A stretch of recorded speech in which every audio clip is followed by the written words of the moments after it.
What's going on, everyone? Welcome back into the Dairyland Drive podcast. You heard that right. New intro to the show. Part of it was because we couldn't do the old intro, old music, so I had to search the web and find something a little better, maybe something that fit what our vibe is about. So we're a little rocky. I'm excited about it. Had good feedback already from this last episode that was posted, and the outro too. I don't know if Riley and Mike have listened to the outro yet. A little hip hoppy, so a little more kind of like a cool vibe to end the show. So super excited about that. But everyone, thanks for joining the Dairyland Drive podcast this week. Collin, Mike, and Riley, as always, going to talk a little sports. We're going to start with the Green Bay Packers, who once again found a way to win on the road, I guess, for the first time this season. So check that off the list. And believe it or not, after recording this on a Tuesday, after the Monday night games, the Packers, with the tie in their record and win percentage, are the number one seed, believe it or not, for the NFC right now. So the win, it happened over the Cardinals. First half, not to be desired, at least on the offensive side of the ball. Picked it up a little bit there in the second half, but man, it just kind of felt good at least to get the win. Yes, I know I was frustrated. I'm sure Riley was frustrated. Mike, I'm sure to an extent you were probably pretty frustrated as well. But as much as they've struggled on the road so far this season, at least putting like 4 quarters together and the offense and defense both playing well, they got to win. They got to win the drive at the end when they needed it, the offense to score and go ahead there with under 2 minutes left. But just overall gut reaction after that game. I'm sure a little bit of a roller coaster of emotions, but ultimately it led to a win, and I'm sure it had to be a little satisfying and happy at least to go to your Sunday night. Yeah, I mean, the way it started out, so I was watching the game at my brother's, actually watching with him, and the way it started out, I was like, we both said to each other, like, this is totally a game that they would lose. Like, we totally wouldn't have been surprised if they would have ended up losing that game. But for as disjointed, ugly as it was for majority of the game, like to see them respond eventually, show some resiliency and bring back the win. Yeah, I mean, it was just long travel, the delay, all that stuff getting out there, blah, blah, blah. Yeah, the offense was what it was, but I'm not going to say the same things I've been saying the last 4 weeks. I thought there was a couple of drives in the second half where LaFleur kind of like, he almost panicked and like just let it fly. That's honestly when the offense looked the most. So like those are the things I would like to continue to see. But he still just sprinkles in his gimmicky bullshit for some reason. I don't know why. But defense, I mean, Micah Parsons is the fucking stud. I don't know if anybody else is worth a shit. Quay played okay, I guess. And yeah, special teams. At one point, like I texted Colin, I was like, Jesus, it's so bad if the fucking special teams is the best unit out here right now, and they were playing the best. I'm like, that's how that game was going. But Eversack just balling out like fuck. Do we have a kicking controversy? Probably not, but We'll get to that potentially. But yeah, overall, complete shit game. Probably can't play much worse. I'm sick of playing these fucking smart veteran quarterbacks that know how to get the ball out quick. Where you say F it and throw it up, and Every week. yeah. Another one this week, so that'll be fun. I'm sure our corners can totally cover DK one-on-one because we're doing so well with that. But that's another stuff we could talk about later on. But yeah, ugly, but a win's a win. Long travel out to the West Coast, so it's whatever. It is crazy. Sorry, I just want to add this real quick. It is crazy how it's almost like the teams that we've played the last how many weeks, all they had to do is just repeat the game plan from the team the previous week. You have like one good receiver and, like you said, the veteran quarterback, just play on time, play on the offense, and that seems to at least at some point during the game get to the Packers. Like, it's just crazy how many weeks in a row that has been. But yeah, Mike. So I was listening to part of the first, I think it was first quarter, on the way out driving out to my brother's. It was the fourth down that they missed to Dobbs, I think, in the end zone. How bad did he miss him? I haven't seen a replay of it. Yeah, I mean, it was pretty, I guess, like on par of what like Jordan Love's deep ball, I think, has been. Like, just kind of imagine that in terms of accuracy, like a couple of yards too deep. Like, that's pretty much been the story of Jordan Love's like 25, 30, 35-yard throws so far this season for the majority. I think that's just kind of what it was. Just missed him by a couple of yards. But yeah, he was open. He had at least a yard and a half of separation, I think, where it could have, a good throw would have been an easy touchdown. Gotcha. But yeah, let's take some positive takeaways, and I'm gonna give you guys three. I'm not gonna get too much into them because just in case of the Lambeau Lines. But of these three that I talk about, which one impressed you the most, or maybe what were you most surprised with? Maybe a true breakout game from Micah Parsons, if you want to call it a breakout game, but at least in terms of finally getting to the quarterback.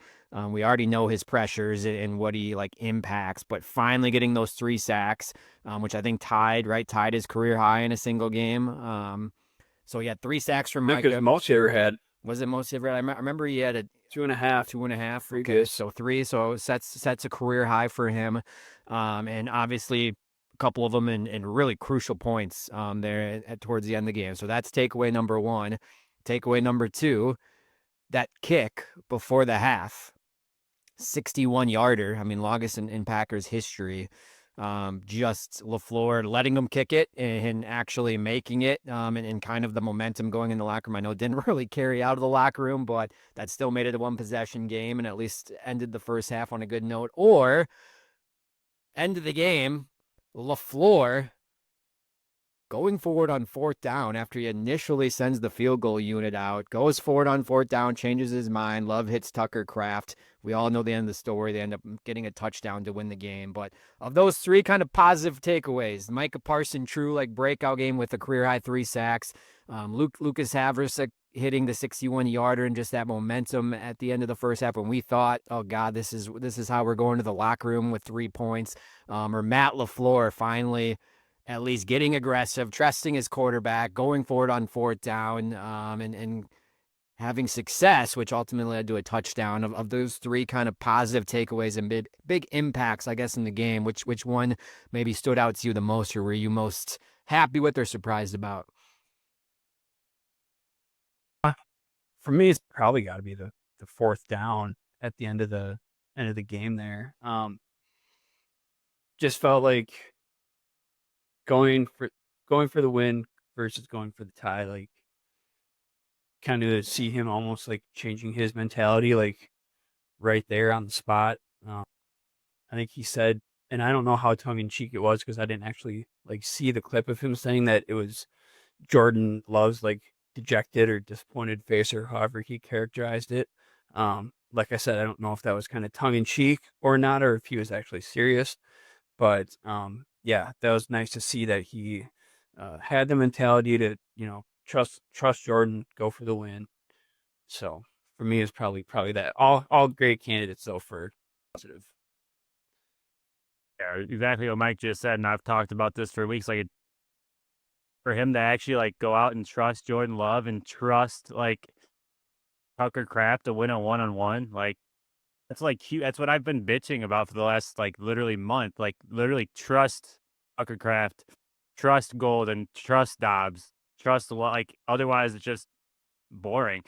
Yeah, I mean I think that, and I hope that just gives him more confidence going forward, like to realize like Tucker Kraft, Dobbs, and Golden are fucking good. Like throw them the ball 1-on-1. Like they should not come out unless they're dead tired. Stop bringing in Musgrave and Fitzpatrick. Stop bringing in any other receivers. Wicks is still banged up. Like sit him for 2 weeks until Christian Watson is healthy. You can put him in the mix, whatever. But like it's just not even close. I don't.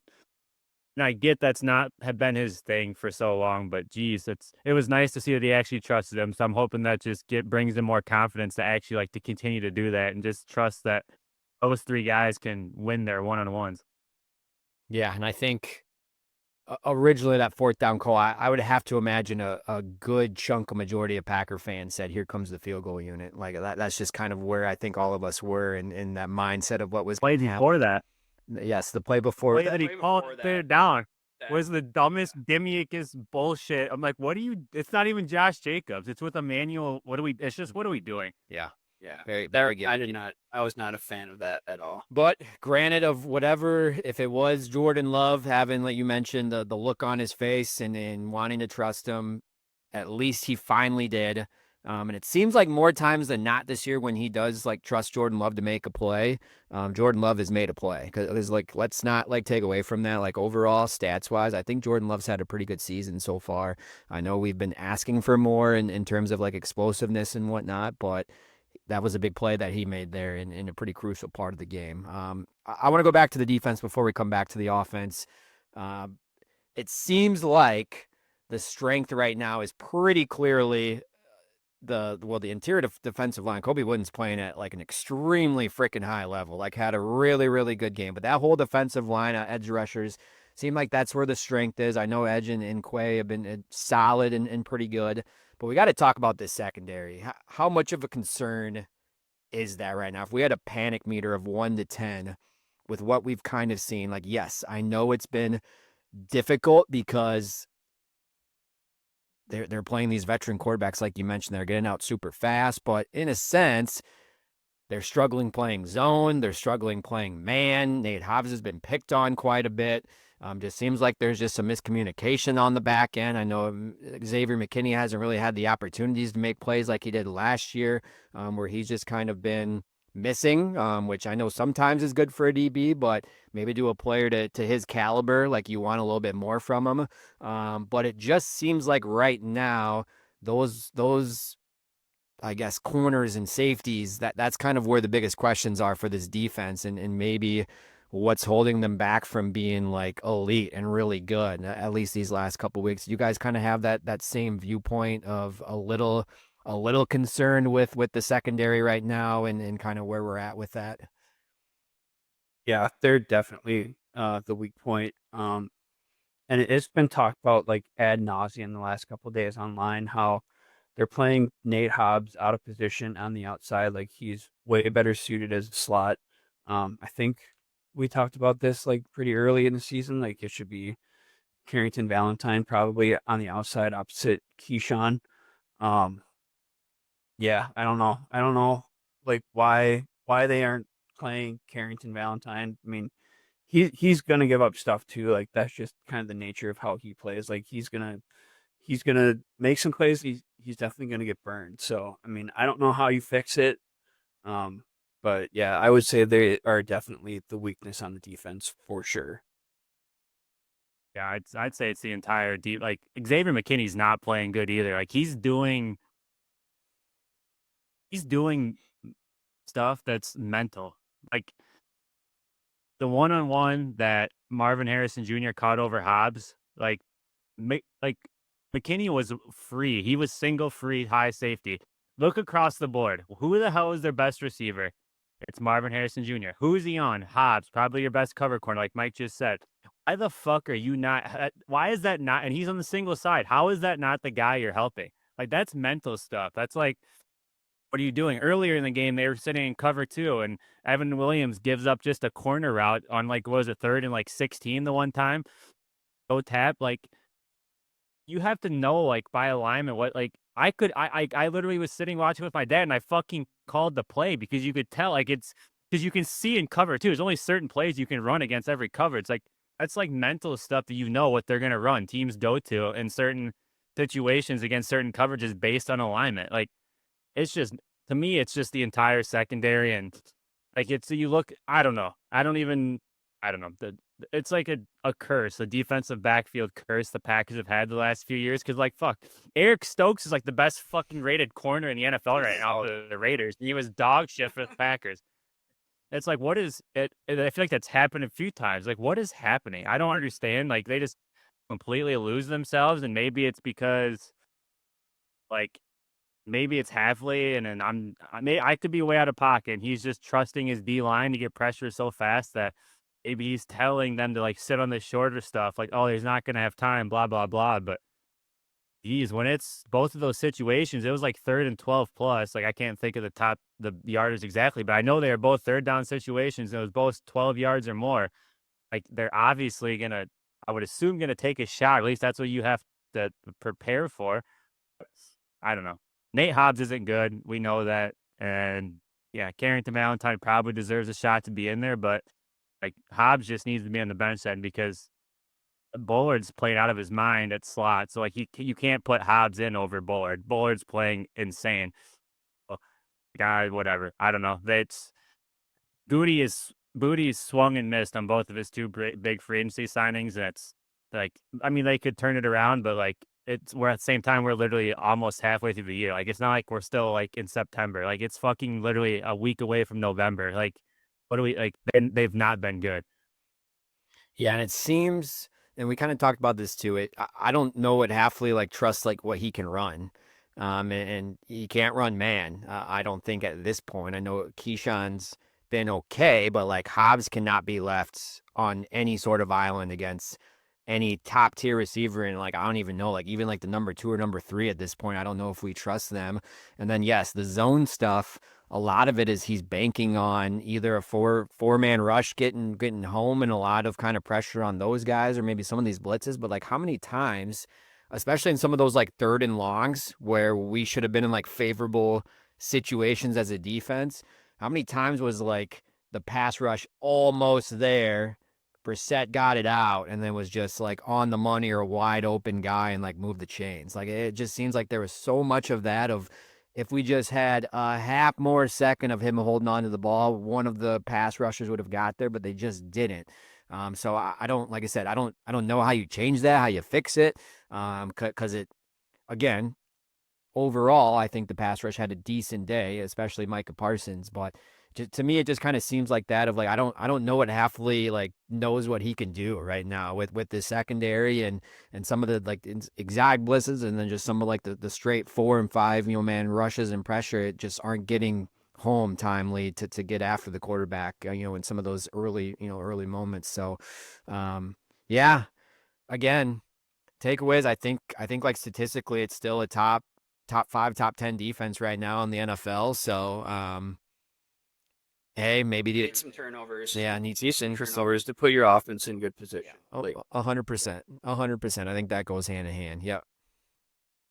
One more thing that has nothing really to do with anything we're talking about, but it does defense. Like, I'm like, can we not with Isaiah McDuffie? Like, get him the fuck off the field. Like, when Quay got banged up and McDuffie had to go to inside backer and Tyron Hooper came into the will spot and they did like the walk up like off the edge that McDuffie does like 5 times a game, even though he's not athletic. It makes no sense.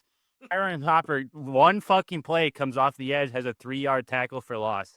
Like it's so like why? Like what do they do in practice? Like it's not fucking close. Like that's not McDuffie. He's not like. Oh my God, I'm gonna get myself pissed off. Like I said this summer, like if you're gonna do that, that's fine, but like have him an edge switch positions because McDuffie is a better like stacked linebacker and Edge is better off the edge. But they fucking like act like it's junior high football and they can't switch a position for a certain personnel package.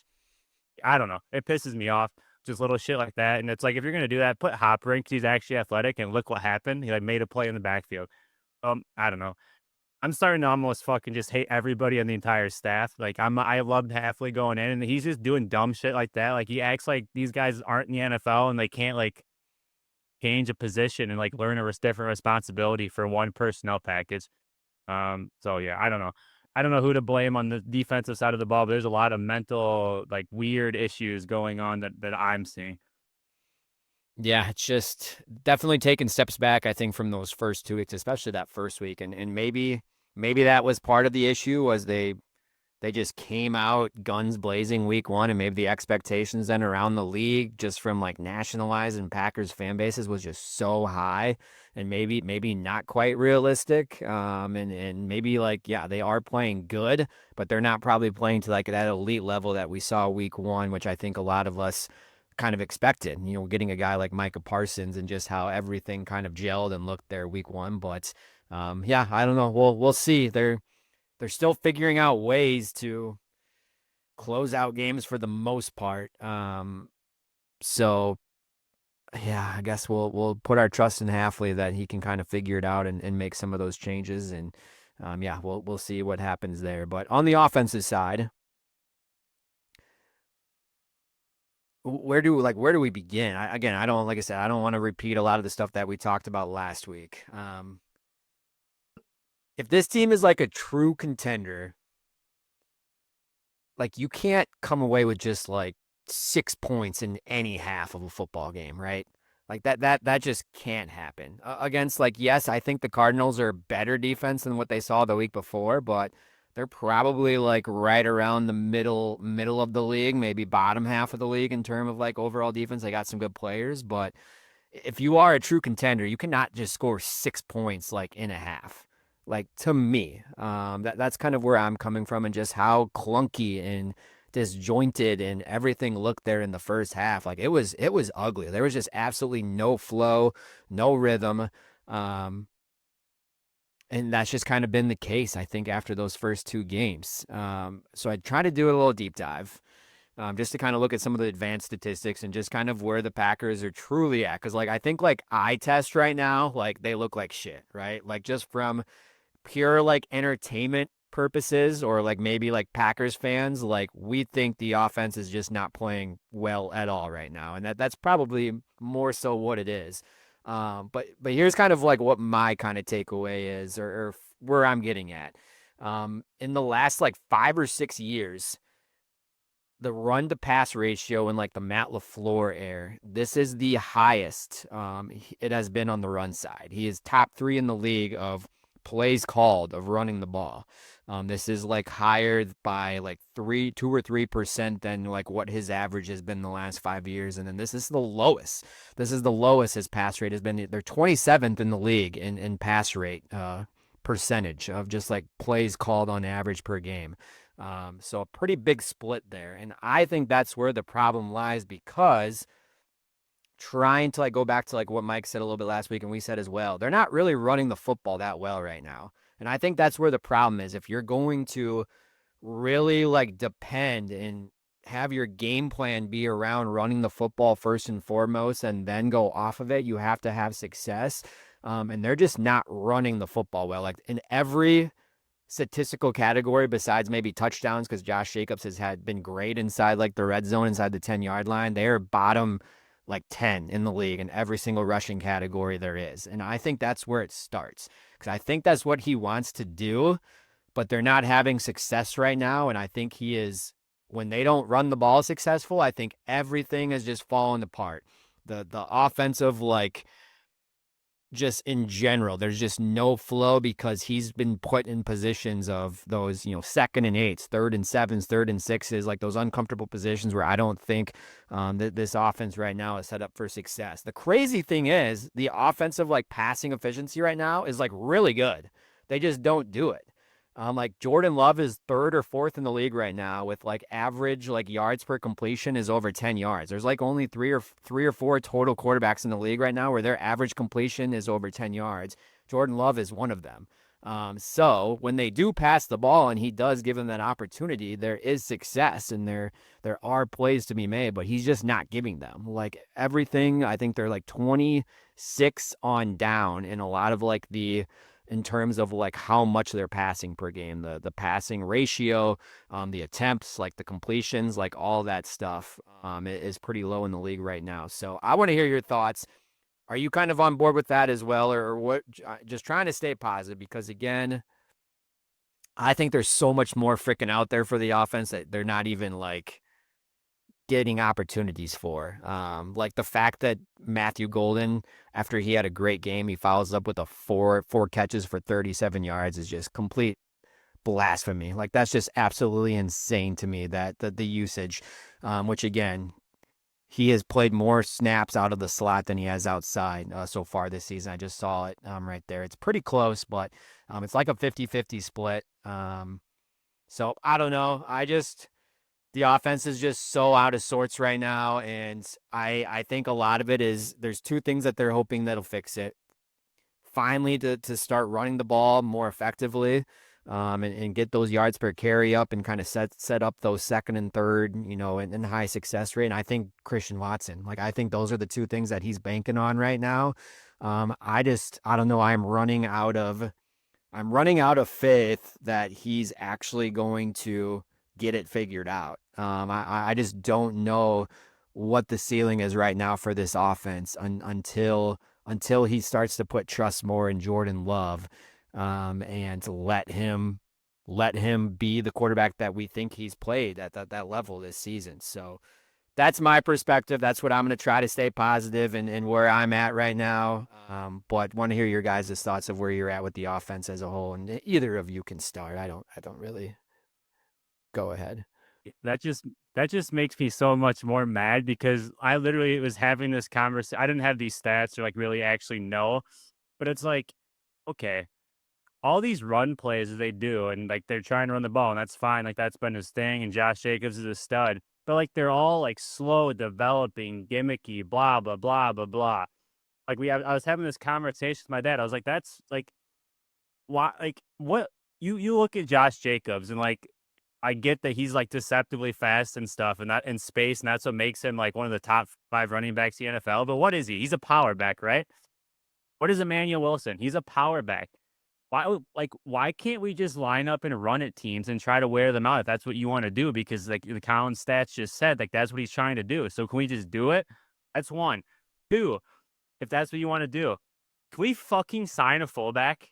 Like, why do I have to watch John Fitzpatrick fucking motion back into like he's gonna lead block and do anything productive when he doesn't? Three, and I've said this before, I've brought it on was last week or the week before. Like if that this is the identity you want, like did LaFleur and Goody have meetings? Do they talk in the offseason?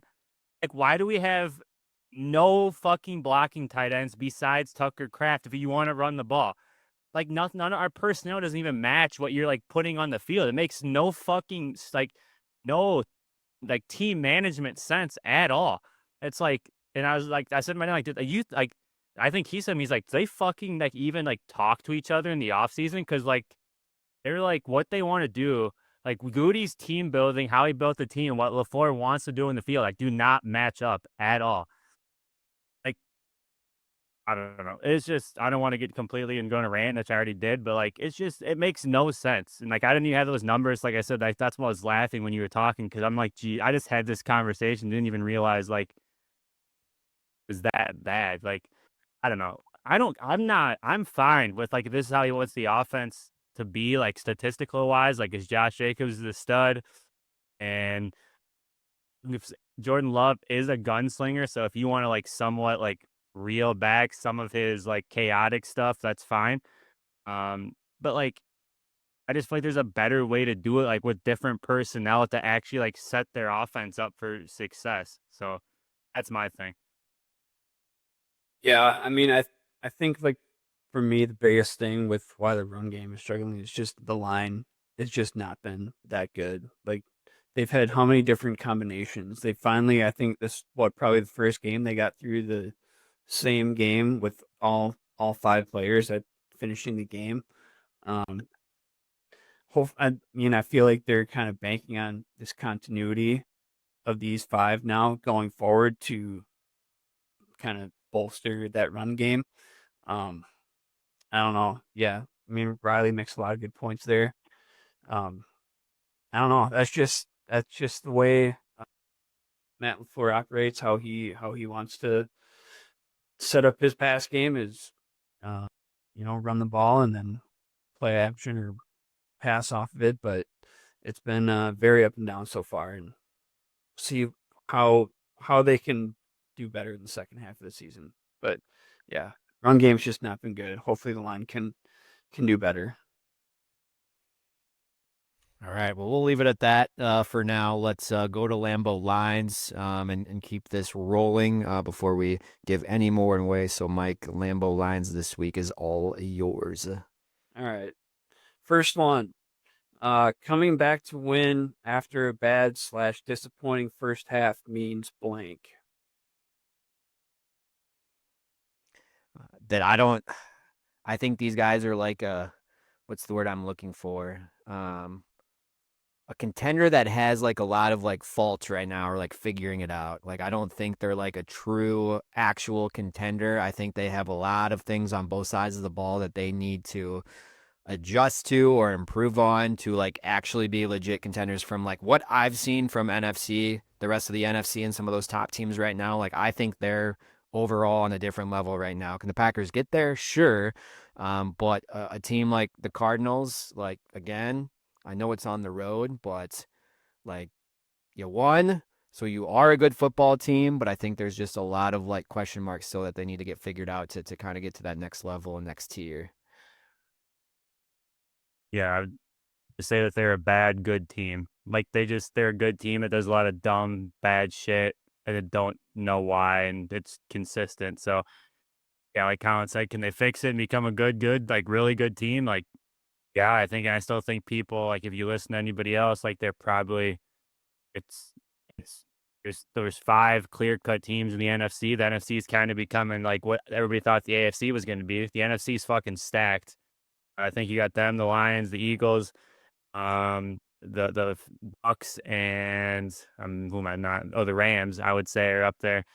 And then there's a couple other teams kind of sitting there waiting too that are all pretty freaking good, and they fit into that conversation when they actually just play good.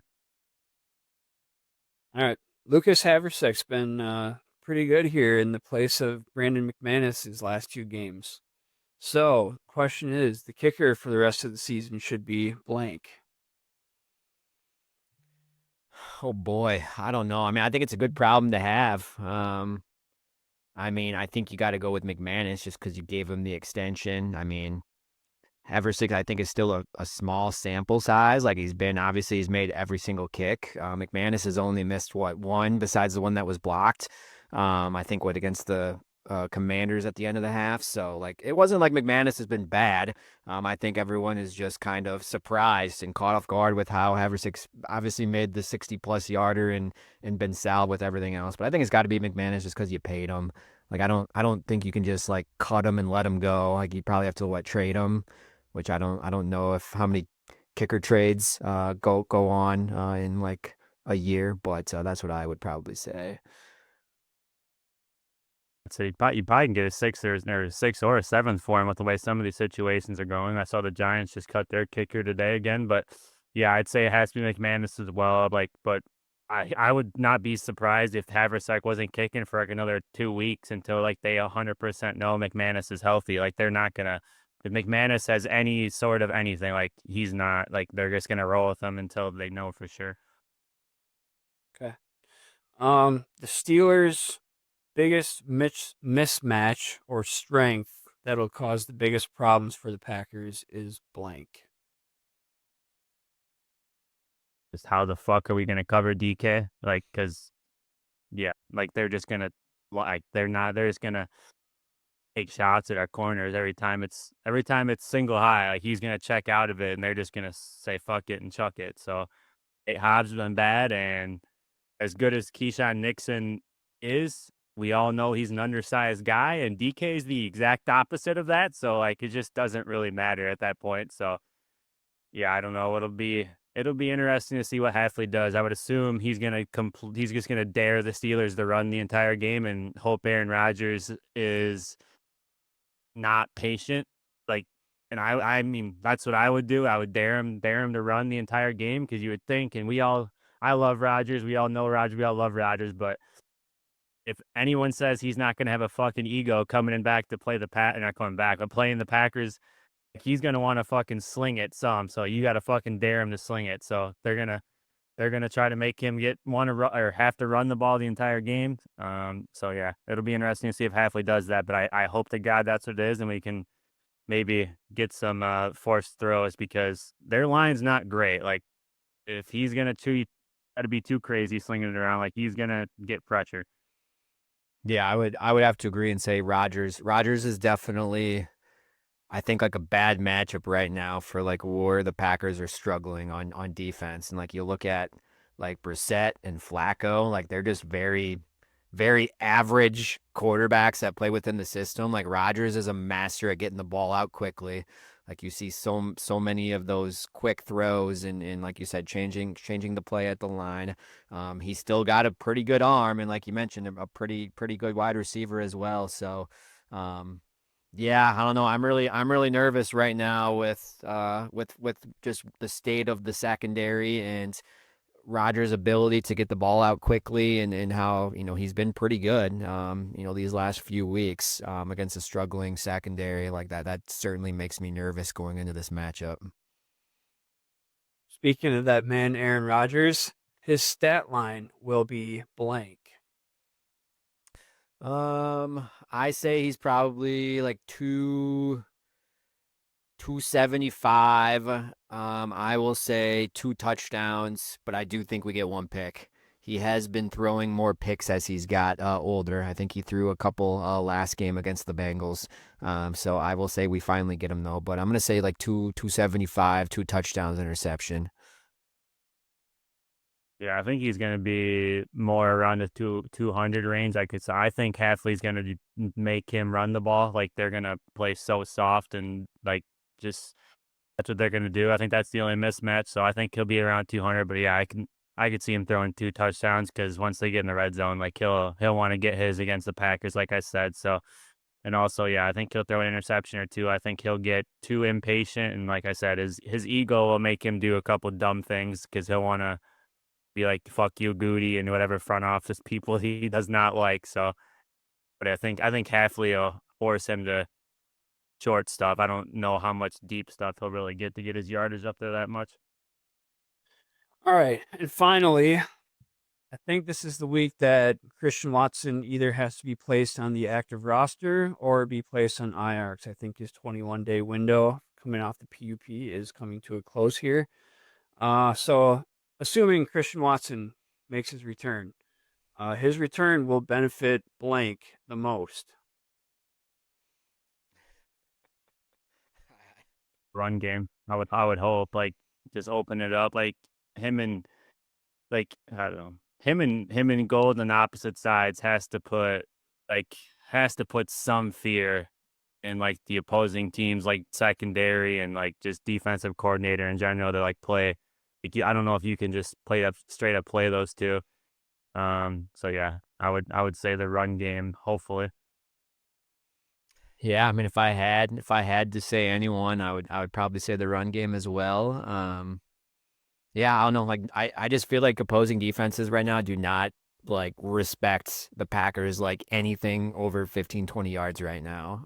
And we need some sort of like deep threat, at least that's there. Like you mentioned, Watson. We thought we had it in Golden, but apparently that's not how he's been used. So I would have to hopefully think the entire offense will benefit from Watson coming back and maybe Matt LaFleur the most if he gets back to, I don't know, being a good offensive minded head coach. Yeah, that's kind of where I'm at with Watson. I don't know. I'm so down on the offense right now. It's tough.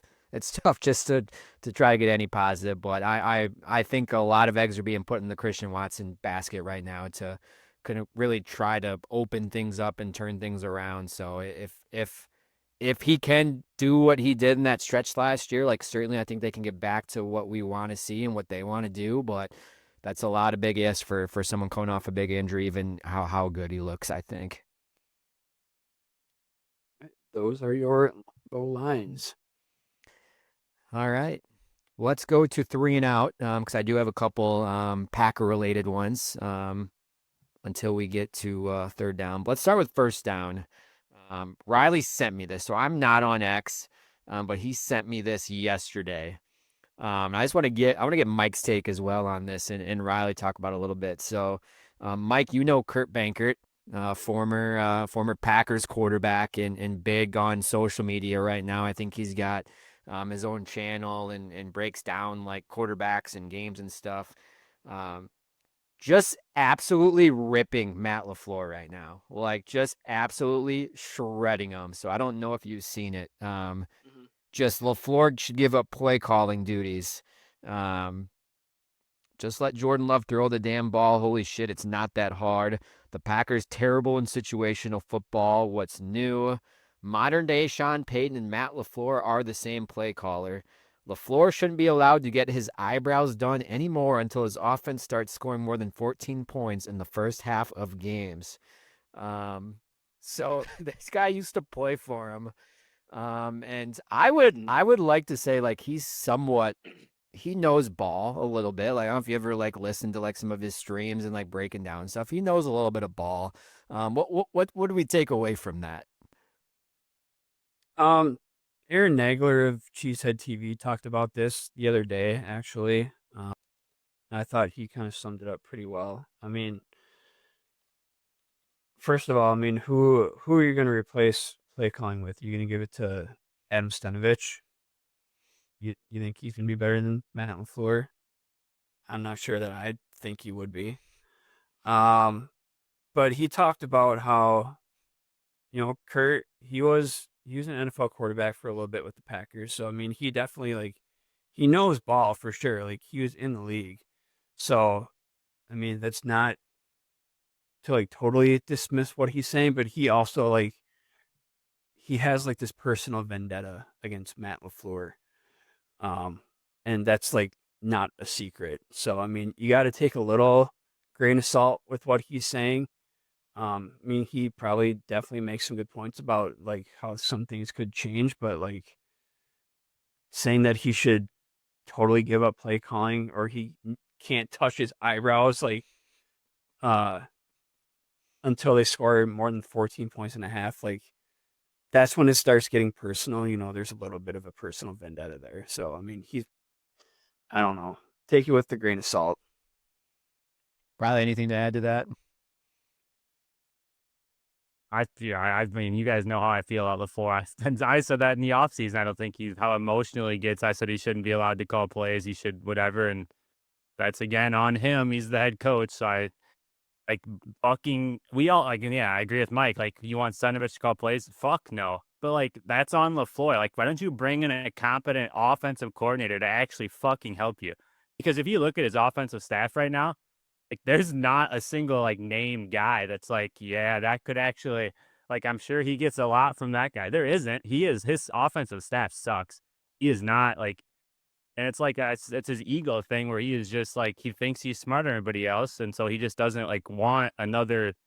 I don't know. That's how I take it because like you can't like his staff is just it's just terrible.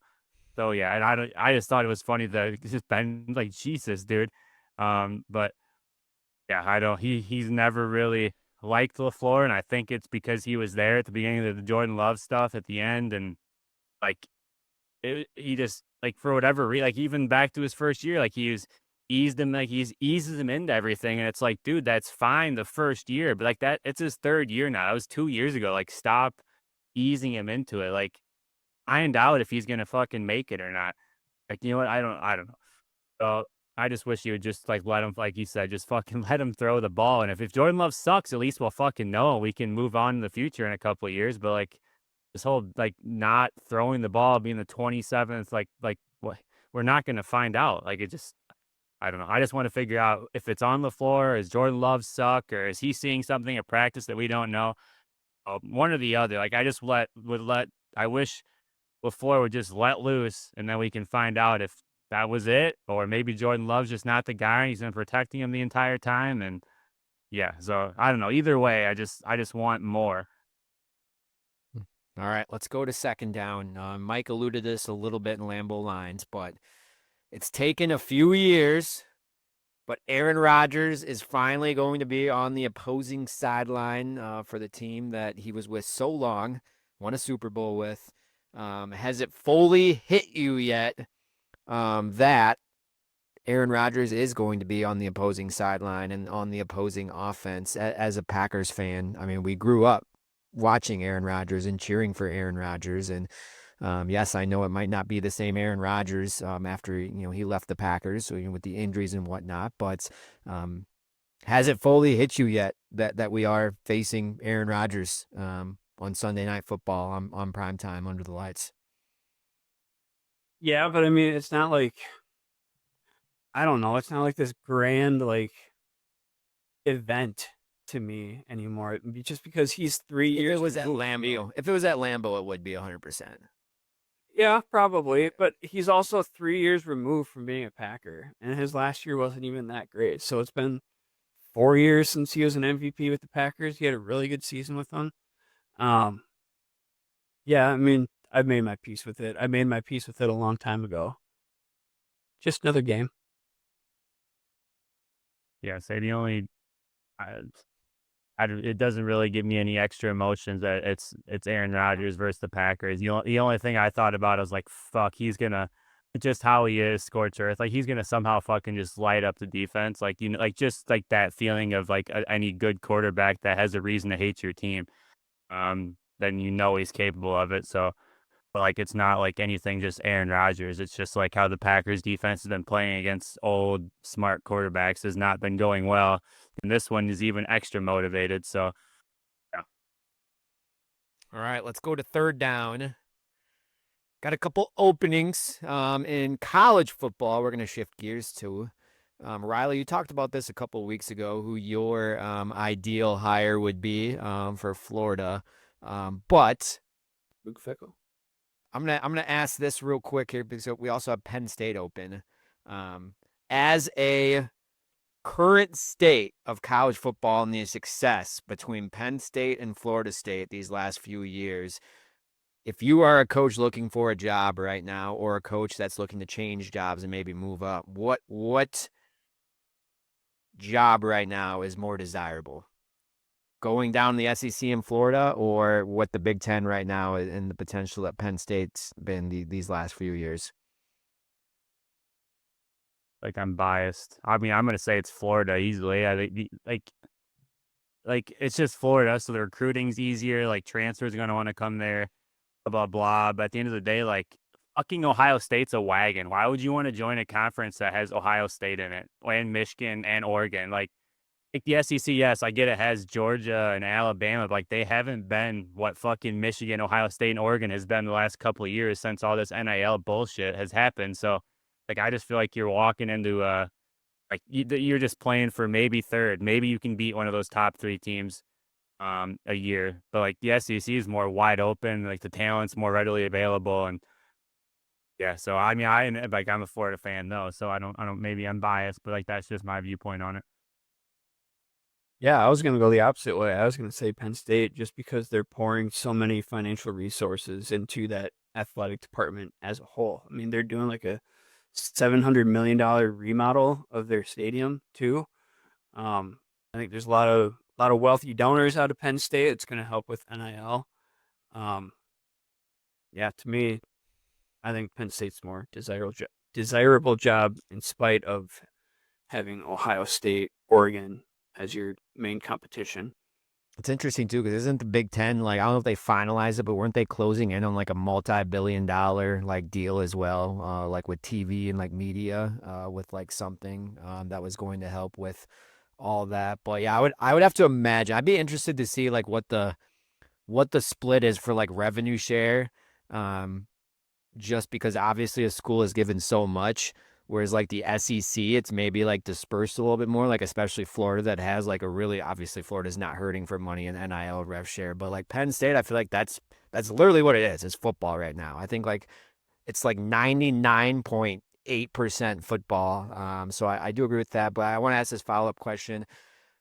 Whatever coach does get hired for those two positions, who has more pressure right away? The fan base down in Gainesville for Florida and the SEC, just the hunger to get back to what they were, or filling the shoes of Penn State, who is coming off, a college football playoff, appearance last year and in a down season this year, but has that potential. Who do you think would have the most pressure, whoever fills that position?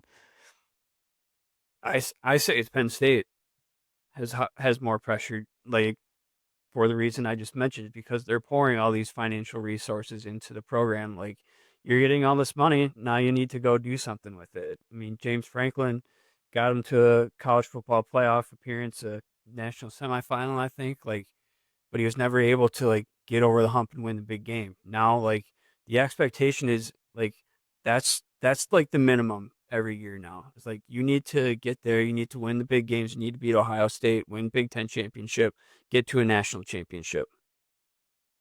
Yeah, I would mix both things you guys just said, and I think that's why it's Penn State. Like all the money going into it, like Mike said, and the fact that like Collin said, like you can throw in like some hockey and like wrestling, but like besides those two, like all they have at Penn State is football. They suck at everything else. Like part of there's pressure, but like basketball are literally national champions. Like baseball, softball, track and field, like volleyball, like they're fucking stacked in everything else. So like there's pressure, but like they actually like they're like there's other stuff that the university and campus like gives a shit about. Like Penn State, like when it's nice weather out, like it's football. Like once it gets cold in the wintertime, like end of football, we're going into fucking wrestling and hockey, and that's all they got.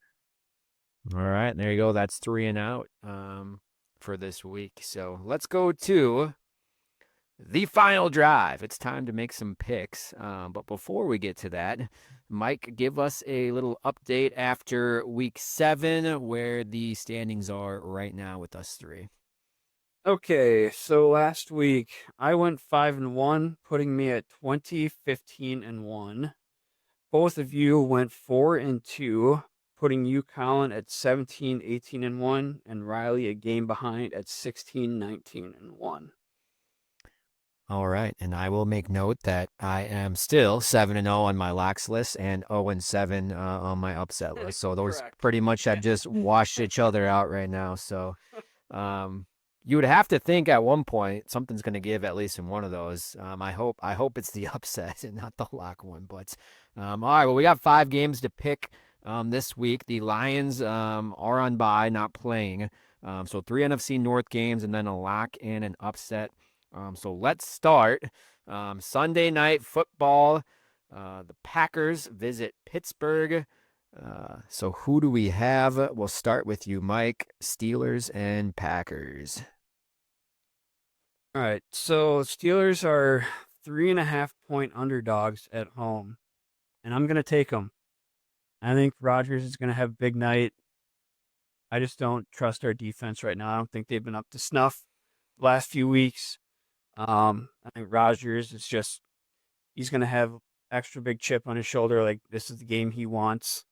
Unfortunately, I think the Packers come out on the short end of this one, and I'm going to double up and make this my underdog pick of the week.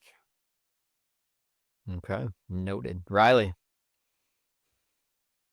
Oh, this one was a tough one. I am going to go Packers just because the Steelers' defense has been absolutely awful.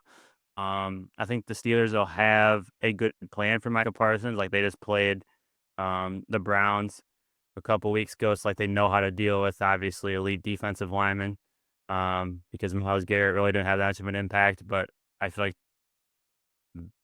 defensive line for the Packers just has more edge rushers. They can still do stuff. So yeah, I think Rodgers is going to force too much. I think Hafley's going to play super safe, and that's just not going to. I just don't think Rodgers has the temperament to like not be aggressive at some point in time. So I think he'll slip up. So I'm going to go Packers. Well, last time this happened, Packers looked pretty damn good and got a win week 1. So maybe we'll follow suit here. But I am also going Steelers over Packers. Yes, I do think Rodgers is going to be a problem, but Riley just mentioned the Steelers' defense has not played well of late. I just have an odd feeling that this is going to be a get-right game for them, just with how the offense has struggled these last couple weeks. They do still have TJ Watt on that side. I just don't know. It's going to be one of those games that I think is going to be very frustrating again, and just not a lot of like big plays and I think TJ Watt's going to make some plays. I think the Packers are going to be clunky again and not going to rhythm. So I'm going to say the Steelers are just going to win. I don't think it's going to be like a big win. I think it's going to be like a touchdown or less, but I think the Steelers over the Packers. All right, let's go. Thursday night football, I believe. Chargers and Vikings, both badly needing a win, both struggling as of late. So Riley, who is going to win this matchup of two struggling teams hungry for a win? Yeah, I'm gonna go Chargers, I think, just because I mean they both coming off loss like you just said, but Chargers kind of got their asses handed to them. So I think this is a really, really get right game, and Carson Wentz is starting to Carson Wentz quite a bit for the Vikings. I think he's reeling a little bit. So I'm just gonna bank on him doing a couple more stupid things this game. And the Chargers defense has been getting quite a few takeaways this year. So all those together, I'm gonna go Chargers. I will follow that up and also doing Chargers over Vikings. You mentioned, I think the feel good Carson Wentz story only lasted like one game, and he's been playing like he's been playing as of late. And the Chargers, let's not forget, they looked pretty good those first few weeks. They still got a lot of talented pieces on both sides of the ball, and I think they badly, badly need a win, just with what the last couple weeks has looked like. So I'm gonna go Chargers over Vikings. Yep, same here. I think isn't Carson Wentz injured as well? I think he was hurt. I mean, I think I saw Yeah. something today. Like, it's not out of the question that like Max Brasmer or whoever might even start yet for the Vikings. So, yeah, give me the Chargers in this one. All right, the last NFC North game, the Bears. They've won a couple games in a row. They are playing another struggling team, the Ravens. I will get it started.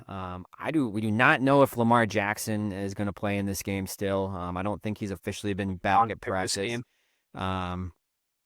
I hate to do it. Either or, like if Lamar plays or not.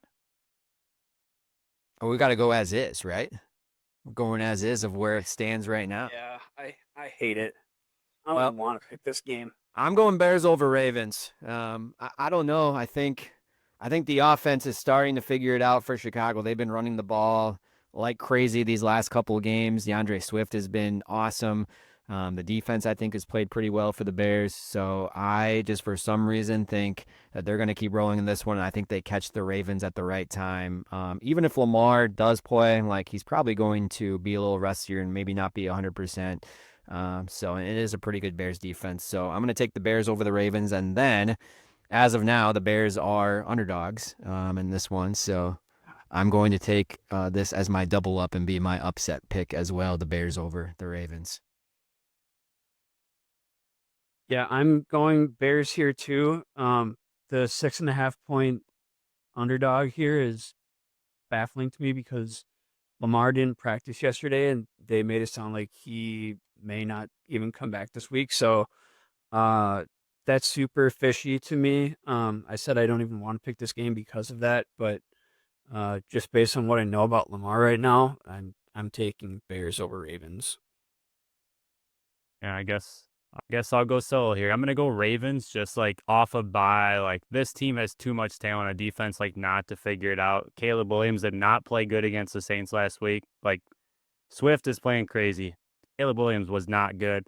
He's gonna play the best secondary off a bye, so hopefully they're healthy. And I don't know, maybe Lamar Jackson plays, but like they still got Derrick Henry. Like get him going at some point in time.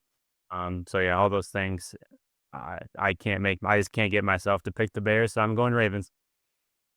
All right. Well, me and Mike did our upset pick, so we'll go to you real quick, Riley. Who was your upset pick this week?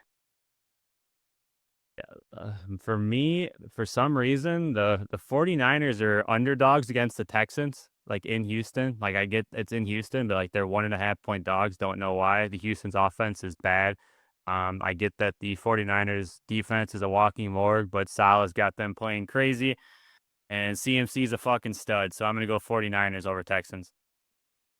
All right, and that leads us to our locks of the week. I'll get us started. If you're listening to this and in a survivor pool, just keep following what I do every week until I am wrong. But I feel good about this one, which means that it probably will end up in a loss because I don't think I'm going to take them the rest of the year. The Jets are very, very, very bad. They might go with Tyrod Taylor. Justin Fields and the offense is just a disaster. The defense is even worse. So I am going the Bengals as locks over the Jets. The Bengals offense hasn't looked too bad the last couple of games. A big win over the Steelers. Joe Flacco playing on time. Still got a lot of really good weapons. So I'm going to go Bengals over Jets as my lock this week. I'm taking the Atlanta Falcons as my lock over the Miami Dolphins this week. Things are bleak and dreary down in Miami right now. Falcons been kind of up and down this year, so it does scare me a little bit, but I think they get right this week at home against Miami. Yeah, I'm gonna And I just don't. I don't know what this team is. They're really good, great quarterback. I don't know what they are, but I'm gonna go Bills over Panthers. Like Andy Dalton's gonna start. I think the Bills are good. I don't know. They've lost their last two, so but I still think Josh Allen can probably beat Andy Dalton. So yeah, I'm gonna go Bills over Panthers. All right, and those are our 5 games and selections of this week. So follow along if you want to comment and tell us any picks that you have. We are always scouring that Spotify comment list. I didn't think there were any comments this last week because we had some issues with episode 33 being taken off temporarily. But hopefully we have it figured out moving forward with the new intro, new outro, all good to go on that end. So fire up those comments after this episode. Before we get out of here, any closing thoughts? All I got to say, Aston Villa, they're starting to figure it out a little bit. Just taking over the win column here the last month. Have not lost a match and just getting 3 points in the Premier League and then the Europa League as well. They've been really good. So a little easier to watch. I know they're still painful at times, but hey, I felt like Unai Emery's gonna get those boys figured out a little bit and get them rolling, and they certainly have. So I'm very excited to see that. All right. Yeah. Illinois basketball first expedition yesterday. David Mirtovic, fucking stud. Watch out, Mike. Got a fucking white guy that does everything. Yeah, we'll see. I know I was Not much for me. Don't know. Don't think he can speak clear English, but we got him. I know I was a little bummed. Well, one because Illinois didn't have potentially 3 of their starters not play, which I watched the highlights, but was also bummed. Kind of wanted to see Johnny Kinzinger play at ISU, just from what he did with the Pier. And he had a really good freshman year last year, and ISU is picked to win their conference this year. But their best 2 players didn't play either, so obviously they got rocked. Pretty even of what the lineups came up as, but yeah, I don't know. I think it's going to be a fun college basketball season, and I think we might have a lot of positive things to talk about from both ends of Wisconsin and Illinois, hopefully once November gets rolling. So we'll right around the corner. Football season is almost done, Mike, in terms of college football season. You don't have to turn into the Badgers too much longer and throw this season out the window. But I didn't even watch it Saturday. I'm surprised that they didn't lose by more. That's what I was surprised by. Only 34 points or whatever it was. yeah. I mean, at least we still have UWL football. I know they took the loss this weekend against a pretty good Platteville team. I think they kind of took it to them. Platteville looked really yeah. Were you watching? I didn't watch. Platteville looked really good, but UWL just offensively just looked clunky as well. So apparently, if they're an offense in the state of Wisconsin right now, your offense looks clunky. That we cheer for. So yeah, well, we still got I think 4 or 5 more games left in those. Yeah, 4 or 5 more games yet. Disappointing ending for the Brewers. Not too surprising. Go Blue Jays. Vlad Guerrero Jr. is awesome. Hopefully, it can at least make it an interesting series, not like a sweep or a gentleman's sweep. So, just want to throw it out here too. Any hockey fans listening? Blackhawks, they're not like a laughing stock, easy win for teams anymore. Nazer and Bedard are starting to kind of become stars in front of our eyes, I think, for the first line center and second line center. And I just love what they're doing this year. They have so many young guys. They're just letting them play. Spencer Knight in goal has been awesome. Maybe found an absolute gem that can be a long-term, piece in between the pipes. So, I think just a lot of youth right now that they're just kind of playing with a lot of fire and kind of FU mentality that don't take shit from other teams, which need that back in Chicago to get this rebuild sped up a little bit to start playing meaningful hockey. So it's been cool to watch though. This is the 2 weeks every year where all 4 major sports. NBA starts tonight. Nobody gives a shit, but this is what they talk about. These 2 weeks are when all 4 major sports are going at the same time. All right. Well, there you go. There's another episode of the Dairyland Drive podcast. As always, thanks for listening to us each and every episode. Keep giving us those 5-star reviews. Like we said, keep commenting. Well, we want to see multiple comments per episode so we can answer any questions or any comments that you have. Keep sharing us on however you listen to your podcast. Spotify, Apple, if you watch on our YouTube channel. Wherever you watch, we appreciate each and every one of you. But as always, Collin, Mike, and Riley, thanks for listening. We will see you next episode. Back go.